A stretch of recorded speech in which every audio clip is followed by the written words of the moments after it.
Hello, everyone,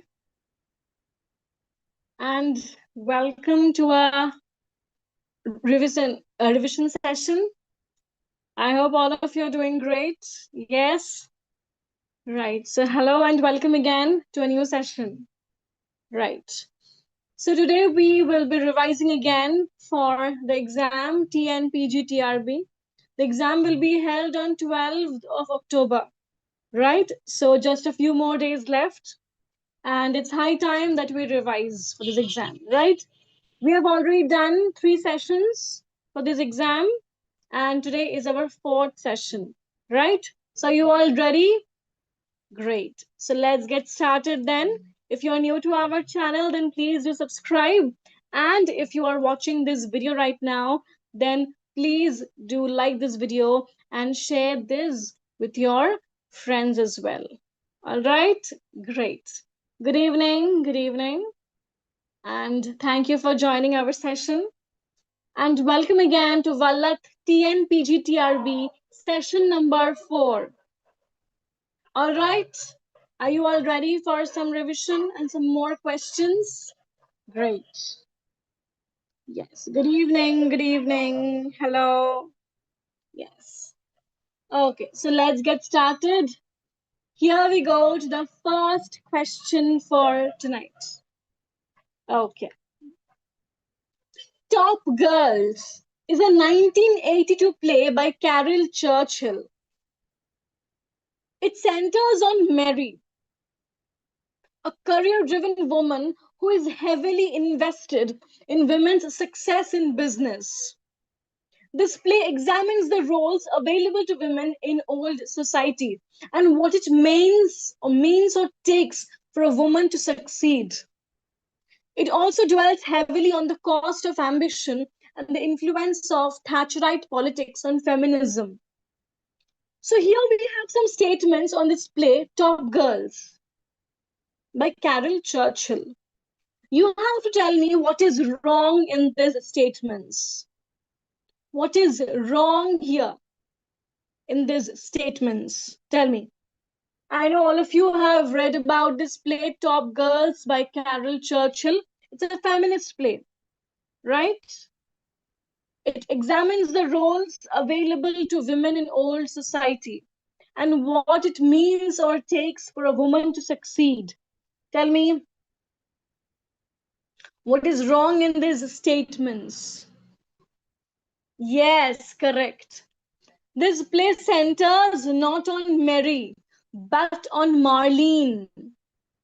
Top Girls is a 1982 play by Carol Churchill, and it centers on Marlene, a career-driven woman who is heavily invested in women's success in business. So here the protagonist is Marlene. Okay, not Mary. So that is wrong. All right, got it? Yes? Great. Correct, correct. All of you are right. Very good. So please read the summaries of these texts. Try to go through the primary text as much as you can because they will ask you textual questions as well in this exam. All right? Yes. Correct. Okay. Shall we move on to the next question? Yes, right. The working title of Mrs. Dalloway was Dash. We all know that Mrs. Dalloway is one of the most famous novels of Virginia Woolf, published in 1925. It's a circadian novel, means it's a novel which revolves around a singular day, right? It talks about a singular day in the life of Clarissa Dalloway. She is a high-class woman, and this novel talks about the post-World War era, a society which is suffering from a sense of futility, pessimism, a generation suffering from shell shock, war trauma, right? Captain Warren Smith, Warren Septimus Smith is a prime example of a generation of people who suffered from shell shock, who suffered from depression after war. and many of them suffered such a tragic fate, like Septimus Warren Smith. He committed suicide, right? So, Mrs. Dalloway is a very important work by Virginia Woolf, which captures the exact pessimism the post-World War era suffered from. The post-World War era suffered from. So tell me, the working title of Mrs. Dalloway was dash. What was the working title of this novel? Mrs. Dalloway was not the initial title that was used for this novel. So what was the working title of this novel? Tell me. The working title of Mrs. Dalloway was The Hours. The Hours. Okay? The working title of Mrs. Dalloway by Virginia Woolf was The Hours. The Hours. Please remember, working titles of novels can be important. All right? Working titles can be important. Okay. And it's a reminder for you all to again read about this novel, to read about how the issues of mental health, the issues of, depression in the contemporary age, how was it portrayed? How the issue of mental health was treated back then? How was it seen back then? And then how this war, the First World War, how it triggered various facets of contemporary life, which was never so prominent back this time, which was prominent, which was not so prominent before, right? Yes. Next. Who acts as the chorus in the Spanish tragedy? The Spanish tragedy is the most prominent revenge tragedy we know, and it's a revenge tragedy by Thomas Kidd. The Spanish tragedy is a revenge tragedy by Thomas Kidd. Now you have to tell me who acts as the chorus in this play. Who acts as the chorus in this play? Is it Hieronymo and Bel Imperia, Andrea and Revenge, Lorenzo and Balthazar, or Isabella and the Viceroy? Who acts as the chorus in the Spanish tragedy by Thomas Kidd? Tell me.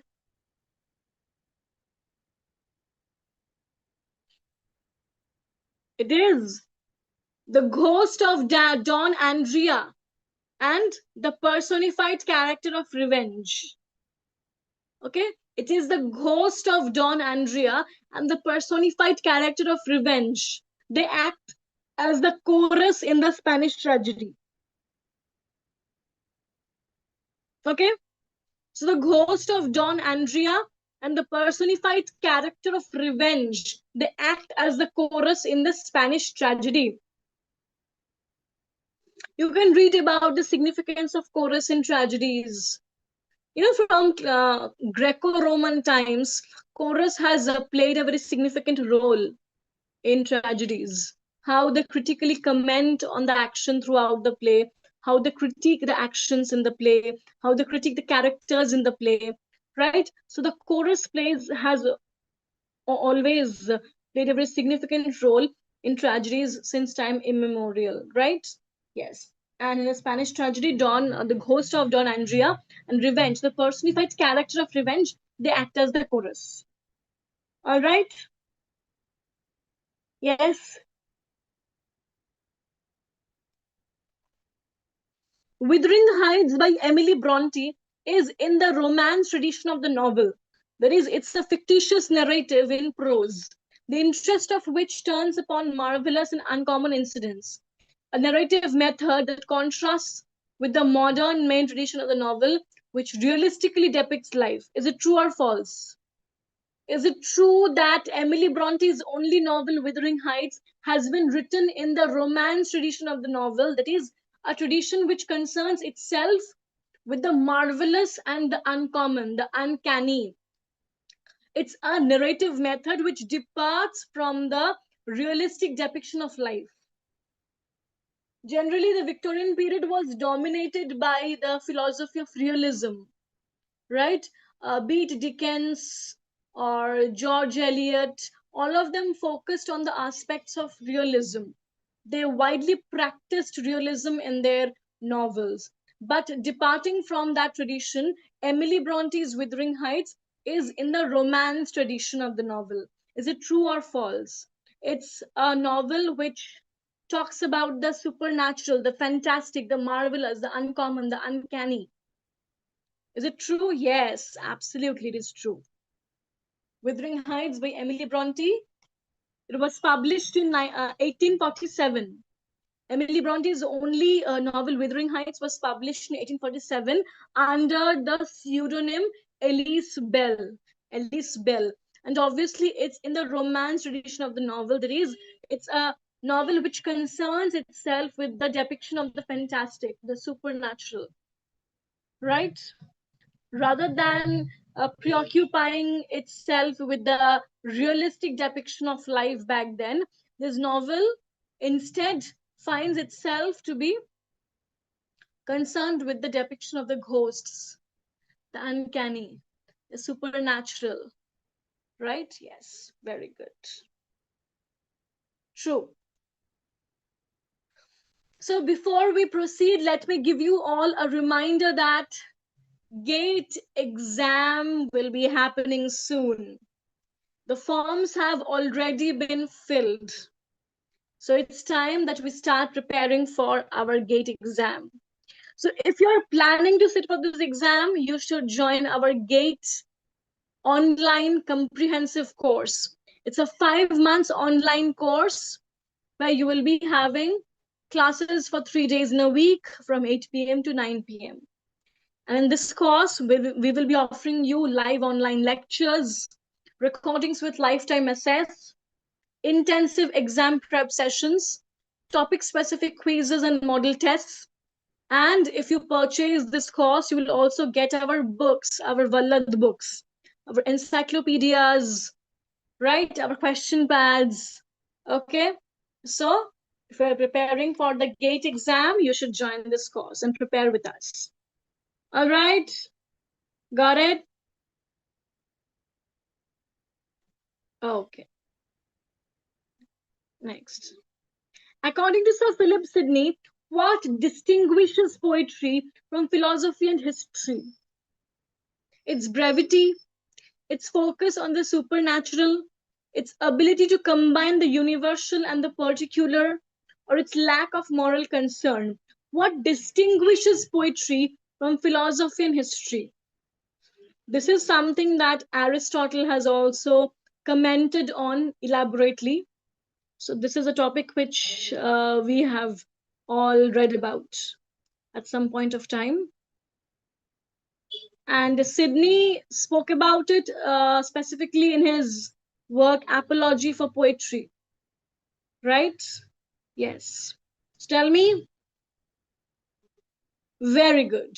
Yes, according to Sidney, what distinguishes poetry from philosophy and history is its ability to combine the universal and the particular, right? This is what distinguishes poetry from philosophy and history. All right. And it's a reminder for you all to please go through Sidney's Apology for Poetry. First of all, read the summary, gain a very general understanding of the text. Like, what is the text about? What does it concern itself with? And then please try to go through the primary text as much as you can. All right? Great. So ready for the next question? Have you all liked the session? Yes, please do like the session. All right? Yes. Okay, next. The title, the namesake, primarily refers to what? So here we are talking about the title, the namesake. The namesake is a novel by Jhumpa Lahiri. Very well-known novel, right? So this title, the namesake, it primarily refers to what? The conflict between family members, the cultural importance of names and identity, the relationship between husband and wife, or the meaning of friendship. So what is the primary theme, or what is the primary idea, or what is the primary concern that this title, The Namesake, refers to? Tell me. This novel very importantly talks about Gogol and his name. Why was he named Gogol after all? And even Gogol is not the first name. Nikolai Gogol. Gogol was actually the surname of the writer, of the Russian writer Nikolai Gogol. Gogol was the surname, right? It was not even the first name of the writer, but that name was given to our Gogol in the namesake. Yes, so the title, The Namesake, primarily refers to the cultural importance of names and identity. We can very easily say that what's in a name. It's very easy to say that what's in a name. But at the end of the day, we are known by our name. We save people's number by their names. From our school to our university, to our job place, to our exams, everything starts with our name, right? So, yes, it shows that how a name can define, can alter a person's life. How throughout his life, how almost, at least for a very major portion of his life, Gogol was plagued. He was very annoyed that why of all names his parents chose to name him Gogol. But only after his father's death, he started realizing the significance of that name Gogol in his father's life. Because when his father had met a train accident, it was only the writings of Gogol, it was only that writer, maybe, which helped him to go through all that pain, right? So only after his father's death, I think Gogol realized the significance of this name in his father's life. And that was the reason why his father had named him Gogol of all names. Right? It's a beautiful story. The Namesake by Jhumpa Lahiri. Okay, next. At a country fair at Weydon Priors in Wessex, Michael Henchard, a 21-year-old hairdresser, argues with his wife Susan. Yes, now we know which work we are talking about, right? We're talking about The Mayor of Casterbridge, The Life and Death of a Man of Character. It's a Wessex novel by Thomas Hardy, published in 1886. So the country fair at Weydon Priors in Wessex, Michael Henchard, a 21-year-old hairdresser, argues with his wife Susan. Drunk on rum-laced furmity, he auctions her off, along with their baby daughter Elizabeth Jane, to Richard Newson, a sailor, for dash. So he had sold off his daughter and wife for how much money? What was that money for which he had sold off his daughter and wife to this sailor called Richard Newson?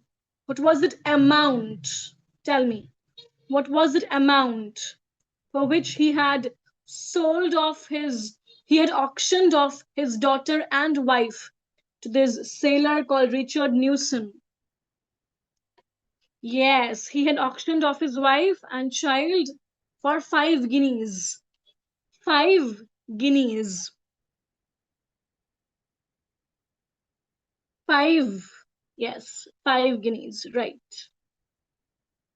So this happened in the Wessex novel of Hardy called The Mayor of Casterbridge, The Life and Death of a Man of Character. And we know that after this incident, in the next morning, when he realizes what he has done in his intoxicated state, he promised never to drink again for at least 21 years, right? He promised that he would never touch alcohol for at least the next 21 years, I think. Right. It is one of the most widely read novels of Hardy, The Mayor of Casterbridge, The Life and Death of a Man of Character, published in 1886. And this novel actually ends with the death of Michael Henchard, right? This novel ends with the death of Michael Henchard. And I think we all have at some point read how Michael Henchard can be justified as a tragic character because it's a tragedy. His rise to power and fame, and then the downfall. That arc we see of his character, it's a very impressive one, right? His the starting of his career, then he rose to power, fame, money, everything. He got everything, and then his downfall. He suffered so much, and then the novel ended with his death. So it's a very tragic one, his life, right? So he's a perfect tragic character. And you know, the indifference of the cosmos that Hardy shows in this work, it's a very recurring motif which keeps on coming back in his novels. The indifference of the cosmos to human suffering. The indifference of the cosmos to the human suffering.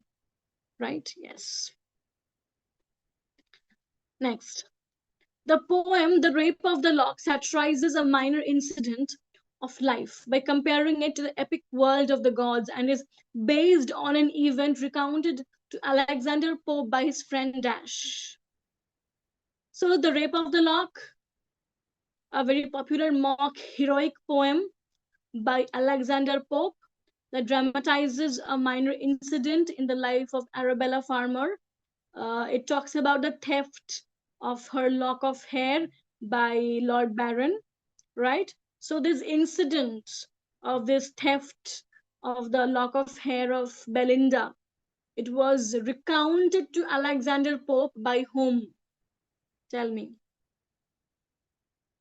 It was recounted to Pope by his friend John Carroll. John Carroll. So the poem The Rape of the Lock, it satirizes a minor incident of life by comparing it to the epic world of the gods and is based on an event recounted to Pope by his friend John Carroll. Right? And it indeed satirizes a minor incident and compares it to the epic world of the gods. And that's why it is called mock heroic poem. Right? A very negligible incident has been given epic proportions, and that's why it's a mock heroic poem. It's a satire. It makes fun of the contemporary society and the people in it, their vanity, their shallow lavish lifestyle, right? And this incident was actually recounted to Pope by his friend John Carroll. He had requested him to write a very humorous work out of it so that the two families can be brought together with this humor. To end, this work was actually written to bring an end to the feud between the two families of Belinda and Lord Peter. Right? This work was written to bring an end to the feud between these two families after this incident when Belinda's lock of hair was cut off by Lord Peter. Right? Got it? Yes. Next. Coolie by Mulk Raj Anand portrays the picaresque adventures of Dash, a young boy forced to leave his hill village to fend for himself and discover the world. So again, a very popular work by none other than Mulk Raj Anand. Coolie was the second published novel of Mulk Raj Anand after Untouchable. Untouchable was the debut novel of Anand, published in 1935. Coolie was the second novel of Anand, published in 1936. And here the protagonist is Munnu, a young boy, Munnu. And this novel also actually ends with Munnu's death. Right? This novel ends with Munnu's death. This is also a very tragic work, right? So Coolie by Mulk Raj Anand portrays the picaresque adventures of Munnu, a young boy forced to leave his hill village to fend for himself and discover the world. All right. Yes. Next. Who are the three generations represented in the play Dance Like a Man? So Dance Like a Man, very important play by Mahesh Dattani. So who are the three generations who have been represented in this play? Jairaj, Ratna, Lata and Amritlal. Amritlal, Jairaj, Ratna, and Lata. Ratna, Lata, and Vishwas, Jairaj, Vishwas, and Amritlal. Here you have to tell me the correct chronology of the three generations. Yes, correct. It is Amritlal, then Jairaj, Ratna, and then Lata. Amritlal first, then Jairaj and Ratna, and then Lata. Correct. Very good. Seven Types of Ambiguity is a work of literary criticism by William Empson. And this work was first published in 1930. It was one of the most influential works of the 28th century and was the key foundation work in the formation of the Dash School. This book is organized around seven types of ambiguity that Empson finds in the poetry he discusses. So tell me, this work of Empson called Seven Types of Ambiguity is actually from which school of criticism? Is it Chicago School, Yale School, New Criticism, Practical Criticism? What is it? It is New Criticism. It was one of the most influential critical works of the 20th century and was a key foundation work in the formation of the New Criticism School. Seven Types of Ambiguity by William Empson, published in 1930. It talks about the concept of ambiguity in poetry. Concept of ambiguity in poetry. Right. Ode to a Nightingale is a personal poem which describes Keats's journey into the state of negative capability. True or false? Again, Ode to a Nightingale is one of the great six odes written by Keats during 1819. And you all know about the concept of negative capability propounded by Keats. It's the ability to stay in uncertainties and doubts without an irritable reaching. So, negative capability is the capability of a person to stay in uncertainties and doubts and not trying to resolve everything. If you have doubts and uncertainties with something, it's okay to stay with that. You should have that capability. And according to Keats, Shakespeare was a prime example of negative capability. And indeed, it is true that Ode to a Nightingale, it's a personal poem which described Keats's journey into the state of negative capability. As this poem progresses, we see that how various doubts crop up in his mind regarding his life, regarding his sufferings. Because at this time of life, he was going through a very tough patch. He had lost his family members. He lost his love. Because at this time, he was suffering from tuberculosis and he knew that he was nearing his death. So, standing at that junction in his life, he had finally learned to stay in doubts and uncertainties because he knew that not everything is within man's capacity to be resolved. Not everything is within a man's reach to be resolved. We cannot do everything. I mean, we cannot solve all the problems we have. All of us have thousands of problems, right? And we cannot solve all of them. It's not within our capacity to solve all of them.